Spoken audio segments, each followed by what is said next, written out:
عن سفيان بن عبد الله الثقفي رضي الله عنه قال قلت يا رسول الله قل لي في الإسلام قولا لا أسأل عنه أحدا بعدك وفي رواية غيرك قال قل آمنت بالله ثم استقم رواه مسلم۔ حضرت سفیان بن عبداللہ ثقفی سے روایت ہے کہ میں نے رسول اللہ صلی اللہ علیہ وسلم سے عرض کیا کہ یا رسول اللہ، اسلام کے بارے میں مجھے کوئی ایسی جامع اور شافی بات فرما دیجئے کہ آپ کے بعد پھر میں کسی سے اس کے بارے میں کچھ نہ پوچھوں۔ ایسی بات بتا دیجئے کہ میں آپ کے بعد کسی سے نہ پوچھوں۔ اور جامع ہو، جامع کسے کہتے ہیں؟ اتنی سی بات ہو لیکن وہ اتنے برابر ہو، یعنی دریا کو کوزے میں سمیٹ دینا، پوری دریا کو ایک پیالے میں سمیٹ دیا جائے تو اس کو کہتے ہیں دریا بکوزہ، دریا بکوزہ۔ اسی طریقے سے اللہ کے نبی صلی اللہ علیہ وسلم کے جو ارشادات ہوا کرتے ہیں وہ اتنے جامع ہوتے ہیں کہ اگر اس کی تشریح کی جائے، اس پر کتابیں لکھی جائیں تو ایک ایک حدیث پر پوری پوری کتاب تیار ہو جائے، اتنی جامع۔ تو صحابی اللہ نبی صلی اللہ علیہ وسلم نے ایسی جامع اور شفی بات آئیے کہ آپ کے بعد پھر کسی اس کے بارے میں کچھ نہ پوچھیں۔ آپ صلی اللہ علیہ وسلم نے ارشاد فرمایا قل آمنت باللہ، کہ میں اللہ پر ایمان لایا، ثم استقم، اور پھر پوری طرح اور ٹھیک ٹھیک اس پر قائم رہو۔ مطلب یہ ہے کہ اللہ ہی کو اپنا رب اور معبود مان کر بس اس کا بندہ بن جا، اور پھر اس ایمان اور عبدیت کے تقاضے کے مطابق ٹھیک ٹھیک چلنا اپنی زندگی کا دستور بنا لو، بس یہی کافی ہے۔ یہ حدیث جوامع الکلم میں سے ہے۔ جوامع الکلم کا مطلب ہمارے نبی صلی اللہ علیہ وسلم کے کچھ وہ ارشادات ہیں جنہیں جوامع الکلم کہا جاتا ہے، یعنی دریا بکوزہ کے مصداق ہیں، جس پر باقاعدہ کتابیں لکھی گئی ہیں۔ ایک ایک حدیث کی تشریح کی جائے تو کئی کئی صفحات پر محیط ہو۔ انہی میں سے ایک حدیث یہ بھی ہے، اللہ کے نبی صلی اللہ علیہ وسلم نے جو فرمایا قل آمنت باللہ ثم استقم۔ ان دو لفظوں میں اگر دیکھیں تو اسلام کا پورا خلاصہ آ گیا ہے۔ ان دو لفظوں کے اندر اسلام کا پورا خلاصہ آ گیا ہے۔ کیسے؟ اس لیے کہ ایمان باللہ اور اس پر استقامت ہی اسلام کی غرض ہے اور اسلام کی روح، یہ دو لفظوں کے اندر۔ ایمان باللہ کا مطلب کیا ہوا؟ ایمان باللہ تو آپ کو اس سے پہلے حدیث جبریل میں بتایا گیا کہ ایک مرتبہ ایک صحابی کی شکل میں حضرت جبریل علیہ السلام تشریف لائے اور آ کر کے انہوں نے کچھ سوالات کیے۔ سارے صحابہ کرام حیران کہ یہ کون بندہ ہے کہ اتنا قریب آ کر کے بیٹھ گیا اور سوال پر سوال کر رہا ہے، اور پھر جب اللہ کے نبی جواب دے رہے ہیں تو کہتا ہے کہ آپ نے صحیح کہا، آپ نے سچ کہا۔ سب لوگ حیران تھے۔ جب وہ چلے گئے تو پھر اللہ کے نبی نے پوچھا کیا جانتے ہو وہ کون تھے؟ حضرت عمر فاروق رضی اللہ تعالیٰ عنہ بیٹھے تھے، ان سے پوچھا کیا جانتے ہو؟ کہا نہیں، میں نہیں جانتا ہوں۔ کہا کہ وہ جبریل علیہ السلام تھے، اتاکم یعلمکم دینکم، وہ تمہارے پاس تمہارا دین سکھلانے کے لیے آئے۔ تو اس حدیث میں اس کو حدیث جبریل کہا جاتا ہے۔ ایک سوال حضرت جبریل علیہ السلام نے یہ بھی کیا تھا، مل اسلام، اسلام کیا ہے؟ اسلام کیا ہے؟ ہمارے نبی صلی اللہ علیہ وسلم نے اس کا کیا جواب دیا تھا؟ ان تؤمن باللہ، اسلام یہ ہے کہ تو اللہ پر ایمان لائے، وملائکتہ، اس کے فرشتوں پر ایمان لائے، وکتبہ، اس کی کتابوں پر ایمان لائے، ورسلہ، اس کے رسولوں پر ایمان لائے، والیوم الآخر، آخرت کے دن پر ایمان لائے، والقدر خیرہ وشرہ، اچھی بری تقدیر پر ایمان لائے، اور آخرت کے قیامت کے دن اٹھائے جانے پر ایمان لائے۔ اسے کیا کہتے ہیں؟ اسلام۔ اس کی پوری تفصیل آپ سے پہلے آ گئی۔ تو یہ جو حدیث میں اللہ کے نبی نے فرمایا قل آمنت باللہ، اس میں یہ ساری چیزیں آ گئیں، اس کی پوری تشریح اگر لمبی کی جائے تو بہت زیادہ طویل ہو جائے، اس کو آپ مختصر سمجھ لیں۔ اور دوسرا جملہ کیا فرمایا میرے نبی نے؟ ثم استقم، پھر اس کے اوپر استقامت اختیار کر۔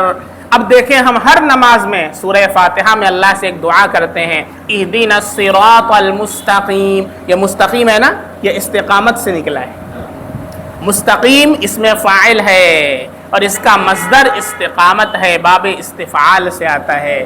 مستقیم کسے کہتے ہیں؟ بالکل سیدھا، لا عوج لہ، جس کے اندر کوئی کجی نہ ہو، ٹیڑھا پن نہ ہو، بالکل سیدھا۔ ایک مرتبہ ہمارے نبی صلی اللہ علیہ وسلم نے، صحابہ کرام موجود تھے، آپ نے زمین کے اوپر جو ہے بہت ساری لکیریں ایسے ایسے کھینچیں اور ایک لکیر ایسے سیدھے کھینچی، اور پھر فرمایا، سمجھایا کہ دیکھو یہ جتنی لکیریں ادھر ادھر ہیں یہ سب صراط مستقیم سے ہٹی ہوئی ہیں، اور یہ جو سیدھی لکیر ہے یہ کیا ہے؟ صراط مستقیم، یہ سیدھا راستہ ہے۔ ہم ہر نماز میں اللہ سے دعا کرتے ہیں، اہدنا الصراط المستقیم، اے اللہ ہمیں سیدھے راستے کی ہدایت عطا فرما۔ یہی استقامت ہے جو اللہ کے نبی صلی اللہ علیہ وسلم نے فرمایا، قل آمنت باللہ ثم استقیم، کہ میں اللہ پر ایمان لایا پھر اس کے اوپر استقامت اختیار کر لیں۔ اور استقامت کسے کہتے ہیں؟ بغیر افراط اور تفریط کے اور بغیر کسی کجی اور انحراف کے اللہ کے مقرر کیے ہوئے صراط مستقیم پر قائم رہنا۔ کیا مطلب ہوا؟ مطلب یہ ہے اللہ نے جو حکم دیا ہے اس میں اپنی طرف سے نہ اضافہ کرنا ہے نہ اپنی طرف سے کمی کرنا ہے، جیسا ہے ویسے ہی رکھنا ہے۔ اس کو کیا کہتے ہیں؟ صراط مستقیم، اس کو بولتے ہیں استقامت۔ اور اگر اپنی طرف سے اضافہ کر دیا یا اپنی طرف سے کمی کر دیا، تو اضافہ کر دیا تو اس میں ہم نے دین کے اندر اضافہ کر دیا، ہم نے بڑھا دیا، اس کو بدعت کہیں گے۔ ہم نے اس کے اندر کمی کر دیا، گویا کہ دین کامل نہیں تھا، ہم نے اپنی طرف سے اس کو ختم کر دیا، تو یہ کیا ہو جائے گا؟ تفریط ہو جائے گا۔ ان دونوں سے بچتے ہوئے صراط مستقیم پر گامزن رہنا، اس کا نام کیا ہے؟ استقامت ہے۔ اللہ کے نبی صلی اللہ علیہ وسلم نے کتنی عمدہ نصیحت فرمائی صحابی کو، قل آمنت باللہ ثم استقیم، کہ میں اللہ پر ایمان لایا اور موت تک استقامت اختیار کر اور صراط مستقیم پر گامزن رہے۔ اب یہ بعض اکابر صوفیہ نے فرمایا استقامت اتنی اونچی چیز ہے، اتنا بڑا مقام ہے، فرمایا الاستقامت خیر من الف کرامہ، استقامت 1000 کرامتوں سے بہتر ہے۔ استقامت 1000 کرامتوں سے بہتر ہے۔ اور سارے حضرات کرامت کی فکر میں رہتے ہیں کہ کرامت صادر ہو تو پھر کیا ہے؟ تب بزرگیت کا اعتقاد ہو جائے گا، جبکہ اصل کرامت ہے اتباع سنت۔ اصل کرامت کیا ہے؟ اللہ کے نبی صلی اللہ علیہ وسلم کی سنت کا اتباع۔ شیخ عبد القادر جیلانی رحمۃ اللہ علیہ کے پاس ایک صاحب آئے اور بہت ان کے ساتھ تقریباً 10 سال کا عرصہ گزارا اور خوب خدمت کیا شیخ کی، اور 10 سال کا عرصہ ہو گیا، پھر کہا ایک دن کہ آج میں جانا چاہتا ہوں، اب میں جانا چاہتا ہوں۔ کہا کیا ہوا؟ کہا کہ حاصل نہیں ہوا۔ کہا کیا نہیں حاصل ہوا؟ کہا کہ جس لیے آیا تھا کوئی کرامت نہیں دیکھا، کوئی کرامت نہیں دیکھا۔ شیخ نے کہا کہ یہ بتاؤ تم نے اتنے عرصے میں 10 سال میرے پاس رہے، میرا کوئی عمل خلاف سنت دیکھا ہے؟ کوئی عمل ایسا دیکھا ہو کہ میں نے سنت کے خلاف کیا؟ انہوں نے بہت غور و فکر کیا، کہا کہ نہیں حضرت میں نے تو کوئی عمل نہیں دیکھا۔ فرمایا اس سے بڑھ کر کے اور کیا کرامت ہے کہ انسان کا عمل سنت کے مطابق ہو جائے۔ یہ سب سے بڑی کرامت اور سب سے بڑا بزرگ اور سب سے بڑا ولی کون ہے؟ جو نبی کریم صلی اللہ علیہ وسلم کی سنت کا مکمل اتباع کرتا ہے۔ کرامت کا صادر ہونا کوئی فرض نہیں ہے، نہ ولایت کے لیے کرامت شرط ہے۔ کرامت ولایت کے لیے شرط کیا ہے؟ اتباع سنت۔ جس کے اندر اتباع سنت آ جائے، جنید بغدادی رحمۃ اللہ علیہ، غالباً جنید بغدادی رحمۃ اللہ علیہ کا حافظ صاحب نے بتایا، اس سے اشتباہ ہو گیا تھا، تو جنید بغدادی رحمۃ اللہ علیہ کے پاس سے جب جاننے لگے تو انہوں نے کہا کہ سب سے بڑی سنت، سب سے بڑی کرامت کیا ہے؟ اتباع سنت، میرا ہر عمل سنت کے مطابق تم نے دیکھا۔ لیکن آج افسوس ہے کہ ہم لوگ اور اکثریت کا یہ حال ہے کہ فکر میں رہتے ہیں کہ کرامت کا صدور ہو جائے اور خلاف عادت کوئی چیز ظاہر ہو، تب ہم کیا کریں گے؟ عقیدہ رکھیں گے اور تب ہم ان سے بیعت ہوں گے۔ اور سنت کی کوئی پرواہ نہیں ہے کہ خلاف عمل، کوئی عمل سنت کے خلاف ہو رہا ہے یا سنت کے مطابق ہو رہا ہے۔ اور اب تو ایسی ایسی کرامت، جعلی کرامتیں نکلی ہوئی ہیں، جعلی کرامتوں کا صدور ہو رہا ہے۔ چنانچہ ایک صاحب گھر میں آئے اور آنے کے بعد بڑا جبہ قبہ اور لہیم شہیم اور اس کے ساتھ ساتھ بڑے بڑے بال، اور لوگ متاثر ہو جاتے ہیں جبہ قبہ اور جسہ اسہ دیکھ کر کے۔ آتے ساتھ کہا کہ بھائی یہاں تو بہت سارے خبیث اور بہت سارے شریر جو ہے شیاطین دوڑ رہے ہیں۔ اور پھر اس کے بعد انہوں نے کچھ منگوایا اور اس کے اندر اپنے تھیلے سے کچھ نکال کر کے ڈالا، اس میں سے دھواں نکلنے لگا، اس میں سے دھواں نکلنے لگا۔ اب لوگ کیا ہو گئے، ارے بھائی بہت بڑے اللہ والے، بہت بڑے بزرگ صاحب آ گئے۔ اب بھائی بیعت کرنے لگے اور ان کا ہاتھ چومنے لگے، کوئی پیر کے اوپر گر رہا ہے۔ تو وہ جو انہوں نے نکال کے ڈالا تھا وہ اصل میں پارا ہے، پارا ہوتا ہے، اس کو اگر آپ بھی نکال کر کے ڈال دیں تو اس میں سے دھواں نکلنے لگے گا۔ بات سمجھ میں آ رہی ہے؟ تو دھوئیں کا نکال دینا یہ کوئی بزرگیت کی دلیل نہیں ہے، یا آگ کا جلا دینا یہ کوئی بزرگیت کی دلیل نہیں ہے۔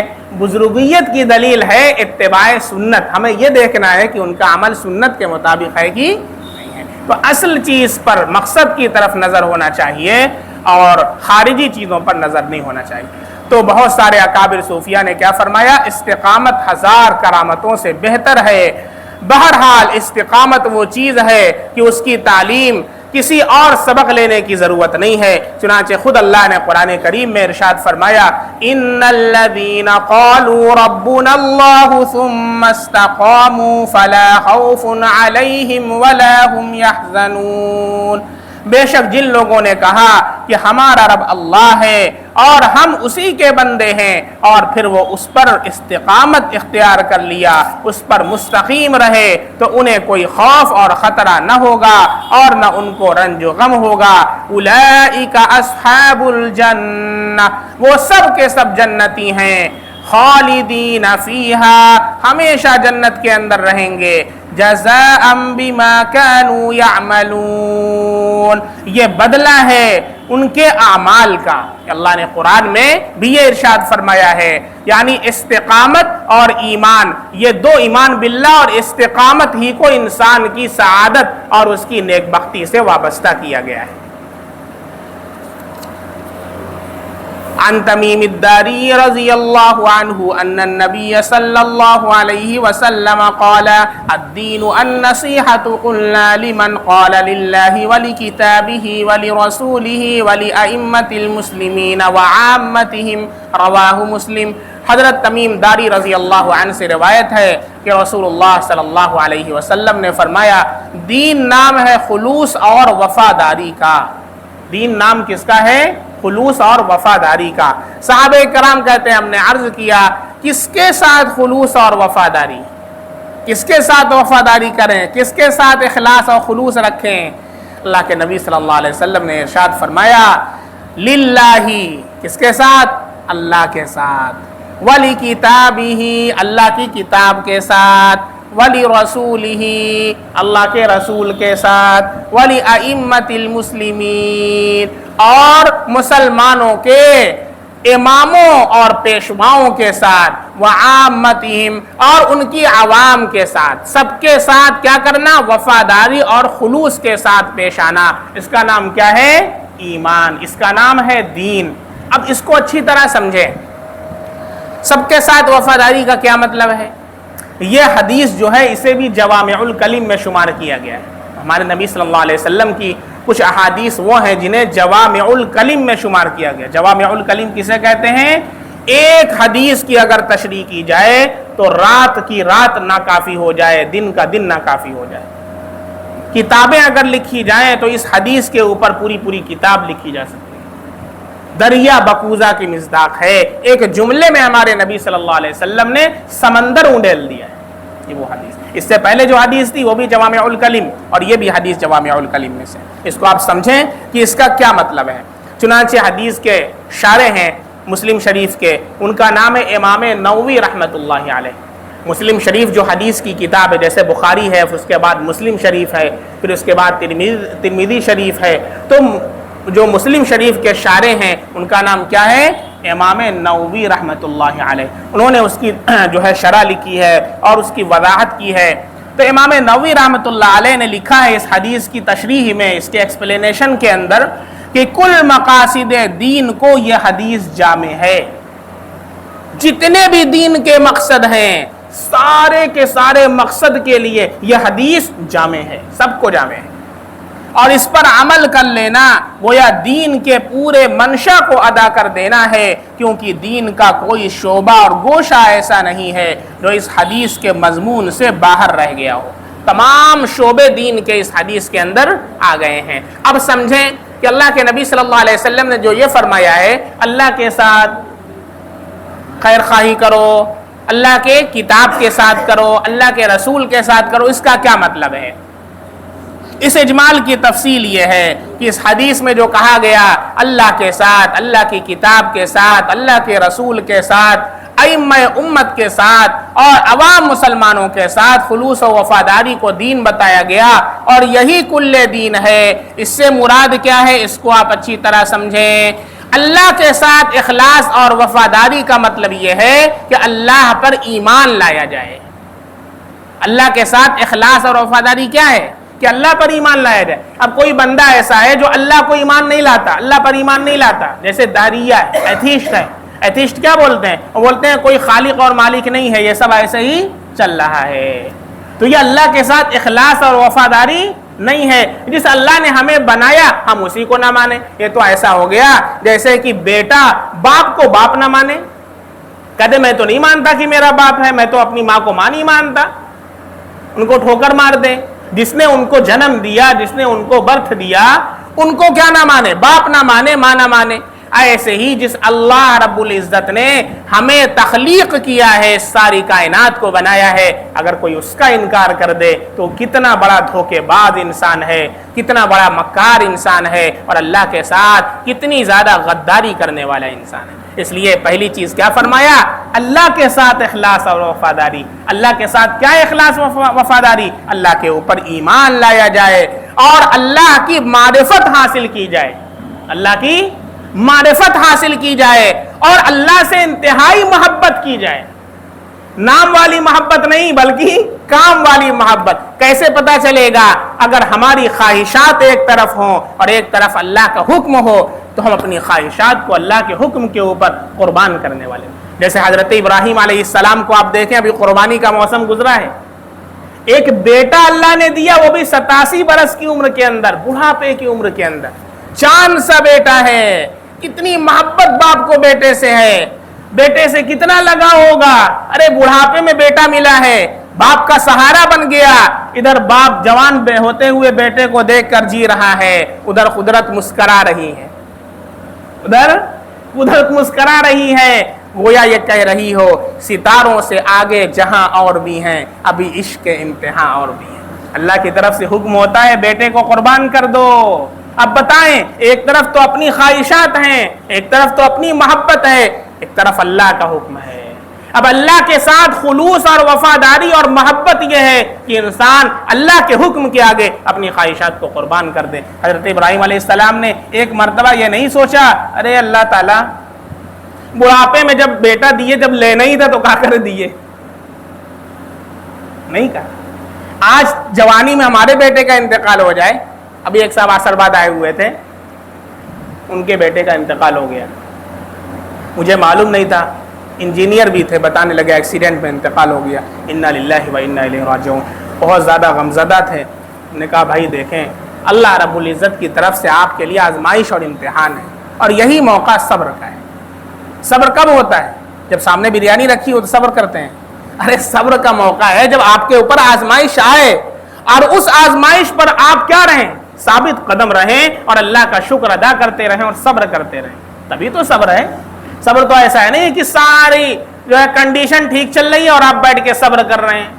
صبر کے لیے بھی تو ایک سچویشن ہوتی ہے نا، اسی پر ہمارا امتحان ہوتا ہے. تو اللہ رب العزت کے ساتھ خلوص اور وفاداری کیا ہے؟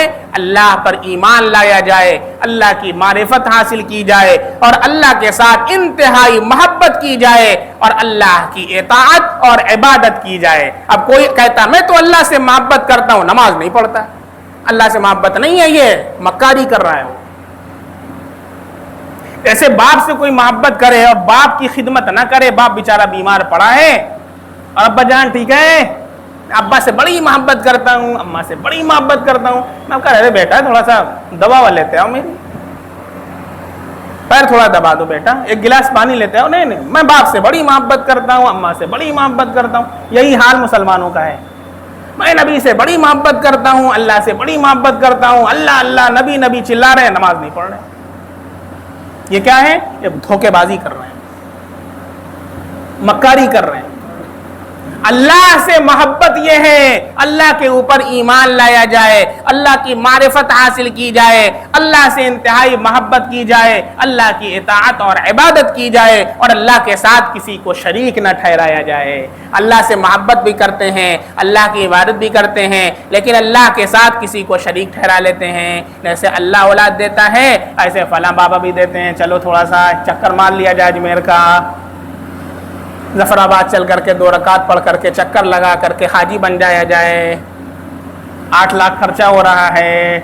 حدیث میں اللہ کے نبی نے فرمایا جس نے حج نہیں کیا اور مر گیا باوجود ہے کہ استطاعت رکھتا تھا، یہودی ہو کر مرے گا یا نصرانی ہو کر، مفتی صاحب بیان کیے تھے، چلو وہاں چلیں ظفر آباد مار لیا جائے چکر، کیا ضرورت ہے پیسہ خرچ کرنے کی، یہیں بیٹھے بیٹھے حج ہو جائے، ہے کہ نہیں؟ اس طرح کی جو ہے فضولیات میں نہ پڑیں، اللہ کے واسطے اللہ سے ڈریں۔ تو یہ اللہ کا حق ہے، اللہ کے ساتھ عبدیت کا تقاضا ہے۔ اب اللہ کے کتاب کے ساتھ وفاداری کا کیا مطلب ہے؟ اللہ کے نبی نے کہا اللہ کی کتاب کے ساتھ وفاداری۔ اللہ کی کتاب کیا ہے بھائی؟ اللہ کی کتاب قرآن کریم ہے نا، قرآن مجید اللہ کی کتاب، اس کے ساتھ وفاداری، کتاب اللہ کے ساتھ وفاداری یہ ہے سب سے پہلی وفاداری کہ اس پر ایمان لایا جائے، اس کو اللہ کی طرف سے سمجھا جائے، یہ نہ سمجھا جائے کہ یہ کیا ہے، کسی انسان کی لکھی ہوئی کتاب ہے، یہ اللہ کی طرف سے نازل کردہ وحی ہے، اس پر ایمان لایا جائے، اس کا حق عظمت ادا کیا جائے، اس کا ادب اور احترام کیا جائے، اس کا علم حاصل کیا جائے، اس کا علم پھیلایا جائے اور اس کے اوپر عمل کیا جائے۔ کتاب اللہ کو پڑھنے کا طریقہ بھی، کیسے پڑھنا ہے یہ بھی سیکھا جائے، اور اللہ کیا فرما رہے ہیں، اللہ کتاب اللہ میں کیا فرما رہے ہیں اس کو بھی سمجھا جائے، اس کو بھی پڑھا جائے، سمجھا جائے، کسی عالم صاحب کی نگرانی میں کچھ سمجھ میں نہ آئے تو پوچھا جائے اور پھر اس کے اوپر عمل کیا جائے، اور جو اللہ کا پیغام ہے اسے پورے عالم کے اندر پہنچایا جائے۔ یہ کتاب اللہ کے ساتھ وفاداری ہے۔ اسی طریقے سے رسول اللہ صلی اللہ علیہ وسلم کے ساتھ وفاداری یہ ہے کہ اللہ کے نبی کی تصدیق کی جائے، ان کی تعظیم کی جائے، ان کا احترام کیا جائے، ان سے ان کی تعلیمات اور سنتوں سے محبت کی جائے اور دل و جان سے ان کی پیروی اور غلامی میں اپنی نجات سمجھی جائے۔ ائمہ مسلمین، مسلمانوں کے سرداروں، پیشواؤں اور حاکموں کے ساتھ خلوص اور وفاداری کیا ہے؟ فرمایا ان کے ساتھ خلوص اور وفاداری یہ ہے کہ ان کی ذمہ داریوں کی ادائیگی میں ان کی مدد کی جائے۔ مسلمان کا بادشاہ ہے، ذمہ داری کیا مدد کر سکتے ہیں؟ ہم اچھے شہری بن سکتے ہیں، جو رول وہ بنائے ہیں اس رول کو امپلیمنٹ کر سکتے ہیں اپنی فیملی کے اندر، یہ کیا ہے؟ یہ مدد ہے ان کی، ان کے ساتھ خلوص اور وفاداری ہے۔ اسی طریقے سے ان کے ساتھ نیک گمان رکھا جائے، خراب گمان نہ رکھا جائے، اور اگر ان سے کوئی غفلت اور غلطی ہوتی نظر آئے تو بہتر طریقے پر اس کی اصلاح اور درستی کی کوشش کی جائے۔ جیسے حضرت عمر فاروق رضی اللہ تعالیٰ عنہ کے پاس کپڑا آیا بانٹنے کے لیے، آپ نے سب کو کپڑا بانٹا اور اپنے بیٹے کو بھی دیا، اور دوسرے دن جو ہے کپڑا پہنا تو پورا کپڑا لباس تھا، ایک چادر کے بجائے 2 چادر تھی۔ تو ایک بڑھیا نے اعتراض کیا، بڑھی اماں نے کھڑے ہو کر کے کہا کہ آپ نے سب کو ایک دی اور اپنا 2 لے لیا، اپنا 2 لے لیا۔ حضرت عمر فاروق رضی اللہ عنہ نے کہا کہ اصل میں ہمارے بیٹے نے اپنا حصہ بھی مجھے ہدیہ کر دیا، ایک میرا تھا ایک میرے بیٹے کا تھا، میرے بیٹے نے میرا حصہ اپنا حصہ مجھے دے دیا, اس طرح 2 ہو گئی تو میں نے لیا, اپنے لیے میں نے 2 نہیں لیا. بات سمجھ میں آ رہی ہے؟ اگر کوئی غلطی دیکھی جائے تو بہتر طریقے سے اس کی اصلاح بھی کر دی جائے, اور انہیں بھی چاہیے کہ برا نہ مانے, بلکہ اس کو اخلاص اور وفاداری سے اس پر عمل کریں, اچھے مشورے سے دریغ نہ کیا جائے. چنانچہ آپ اٹھا کر کے دیکھیں جو ہمارے خلفائے راشدین تھے, کبھی ایسا نہیں کہ کسی صحابی نے مشورہ دیا ہو اور اس پر ناراض ہو گئے, نہیں. ایک مرتبہ حضرت عمر فاروق رضی اللہ تعالیٰ عنہ کے دربار میں وراثت کا کوئی مسئلہ آیا, اور آپ نے فیصلہ کر دیا قرآن احادیث کی روشنی میں کہ حضرت علی رضی اللہ تعالیٰ عنہ تشریف لائے, اور آپ نے جب فیصلہ سنا تو آپ نے کہا کہ یہ فیصلہ درست نہیں ہے, یہ فیصلہ درست نہیں ہے, بلکہ مسئلہ یوں ہوگا. حضرت عمر فاروق رضی اللہ تعالیٰ عنہ نے یہ نہیں کہا کہ ارے 30 سے زائد ممالک پر میری حکومت ہے, تم کون ہوتے ہو بڑے دربار میں ہمیں ٹوکنے والے. فوراً ایک جملہ فرمایا, لولا علی لہلک عمر, اگر آج علی نہ ہوتے تو عمر ہلاک ہو چکا ہوتا. یہ ہے صحابہ کا خلوص اور صحابہ کی وفاداری, کہ اگر اپنی غلطی پر کوئی متنبع کرتا ہے تو فوراً اس پر عمل کرتے ہیں. یہ نہیں کہ اس سے زندگی بھر کے لیے حسد اور کینہ اپنے دل کے اندر رکھ لیا, یہ ایمان والوں کا شیوا نہیں ہے, اور معروف حد تک ان کی بات مانی جائے. عام مسلمانوں کے ساتھ خلوص اور وفاداری یہ ہے کہ ان کی ہمدردی اور خیر خواہی کا پورا خیال رکھا جائے, ان کا نفع اپنا نفع, ان کا نقصان اپنا نقصان سمجھا جائے. یہ نہیں کہ بھائی اپنا پیٹ بھرتا بھاڑ میں جائے جنتا, یہ چل رہا ہے نا آج کل, اپنا اور اپنی فیملی بس, اس کے بعد دنیا جائے چولہے کے باڑ میں. ایسا نہیں, سب کے خیال رکھنا یہ ہماری ذمہ داری ہے. اللہ کے نبی نے ایک حدیث میں ارشاد فرمایا, الخلق عیال اللہ, یہ ساری جو مخلوق ہے یہ اللہ کی عیال, اللہ کی فیملی ہے, اللہ کا کنبہ ہے. جو ان سے محبت کرتا ہے اللہ ان سے محبت کرتا ہے. مفتی حنیف صاحب رحمۃ اللہ علیہ شیخ الحدیث تھے گرینی کے اندر. مفتی حنیف صاحب رحمۃ اللہ علیہ کو آج بھی لوگ ہیں جنہوں نے اپنی آنکھوں سے دیکھا ہے. حضرت اتنی محبت فرمایا کرتے تھے اللہ کے مخلوق سے. ایک کتا تھا, اس کو زخم تھا, وہ بیچارہ ٹہل رہا تھا, کوئی اس کو پوچھنے والا نہیں تھا. مفتی صاحب اس کو پکڑ کر کے لے کر گیا ہے, اپنے ہاتھ سے مرہم اس کے زخم کے اوپر لگایا, اور جب تک وہ ٹھیک نہ ہوا روزانہ اس کی دیکھ ریکھ کرتے رہے, اس کا علاج کرتے رہے. ایک کتے کے حلق میں ہڈی کھا لیا تھا, پھنس گئی تھی, وہ بیچارہ چیخ رہا تھا, چلا رہا تھا. مفتی صاحب نے پکڑ کر اپنے ہاتھ کو ڈال کر کے اس کے اندر سے ہڈی کو نکالا. آج تو ہم کتوں کو پتھر مارتے ہیں, بلی کو مارتے ہیں. ہمارے نبی صلی اللہ علیہ وسلم کے جو ہے چادر کے اوپر بلی بیٹھ گئی, آپ صلی اللہ علیہ وسلم نے اتنا حصہ کاٹ دیا لیکن بلی کو نہ جگایا. یہ مخلوق سے محبت ہے, یہ اللہ کی مخلوق ہے. خدا کے واسطے ان سے نفرت نہ کیجیے. تو جب جانوروں سے اتنی محبت ہے تو انسانوں سے کتنی محبت کرنا چاہیے. کہ جتنی انسانیت ہے سب سے ہم کو انسانیت کے ناطے محبت کرنا ہے, اور جو ہدایت پر نہیں ہے بڑے حکمت کے ساتھ ان کو ہدایت پر اور صراط مستقیم پر لانے کی فکر کرنا ہے, اور ان کے لیے اللہ سے دعا کرنا ہے. یہ نہیں کہ ہم تو نماز پڑھ لیں سب لوگ جائیں بھاڑ میں, ایسا نہیں, ایسا نہیں کرنا ہے. ہم تو نماز پڑھ لیے, ہم تو روزہ رکھ لیے, ہم بڑے دیندار ہیں, اور وہ سب تو گئے جہنم کے اندر. یہ اللہ کے نبی کا مزاج نہیں ہے, شریعت کا مزاج نہیں ہے.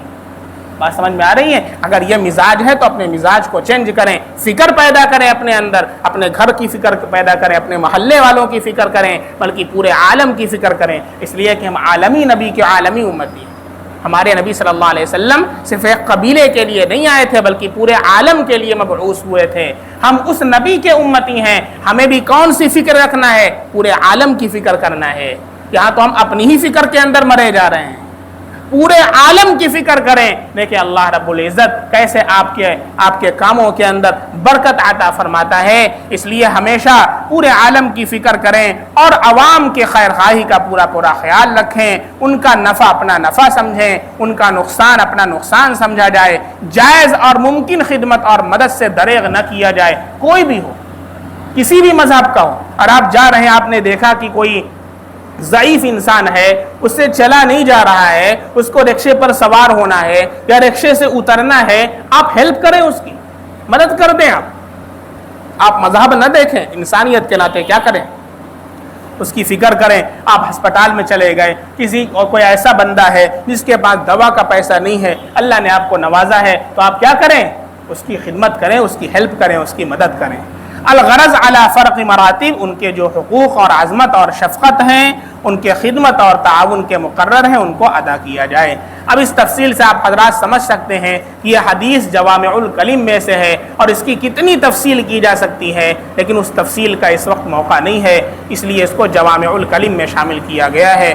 اللہ رب العزت ہم سب لوگوں کو ان باتوں کے اوپر عمل پیرا ہونے کی توفیق عطا فرمائے, اور اللہ تعالی ہم سب کے اعمال کو قبول فرما لے, اور ہمارے اعمال کے اندر اللہ اخلاص اور الہیت پیدا فرما دے.